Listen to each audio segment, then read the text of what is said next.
नाज़रीन अहम ख़बर है मूंखे अपडेट कंदा हलूं त मीरपुर माथुले जे कच्चे में ॾोहारनि ख़िलाफ़ ऑपरेशन जूं तयारियूं कयूं पियूं वञनि। लाड़काणे ऐं सखर रीजन पुलिस जा आला अमलदार हिक थी विया आहिनि। लाड़काणे ऐं सखर रीजन जे पुलिस ऑफिसरनि जी गॾिजाणी थी आहे। गॾिजाणी में एडिशनल IG ॾखण Punjab Zafar Iqbal, additional IG doctor Kamran फज़ल जी ख़ासि मेहमान तौर शिरकत कई वई आहे।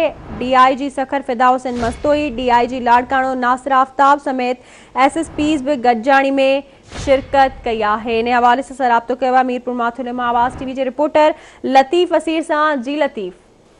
जी बिल्कुल, ही जो कच्चे वारो इलाइको है उनमें गॾियल तौर ते हिकिड़ो ग्रेड ऑपरेशन जो फ़ैसिलो कयो आहे, जंहिंमें ही जेका फ़ैसिलो थियो आहे गुज़िरियल ॾींहुं रहीमयार खान में, जिते जो additional IG south Punjab Zafar Iqbal, additional IG Sukkur ऐं लाड़काणो डॉक्टर कामरान नवाज़ ख़सूसी तौर ते उन इजलास में शिरकत कई, जंहिंमें DIG सखर फिदा हुसैन मस्तोई, DIG लाड़काणो ऐं उन सां गॾु उतां जा जेके SSPs आहिनि लाॻापियल, उहे बि उन इजलास में उन्हनि बि जेको आहे शमूलियत शिरकत कई आहे। पर उन इहो फ़ैसिलो कयो आहे त ही जेके कच्चे वारा इलाइक़ा आहिनि, जंहिंमें बॉर्डर्स वारा इलाइक़ा जेके पंजाब ऐं घोटकी या कश्मीर खतकोट जा इलाइक़ा, जिते ॾोहारनि जूं अमजद गांव आहिनि, उन्हनि ख़िलाफ़ टारगेट ऑपरेशन करण जो फ़ैसिलो कयो आहे। पर ॿिए पासे ठीक है, बड़ी मेहरबानी अवां जी अपडेट करण लाइ।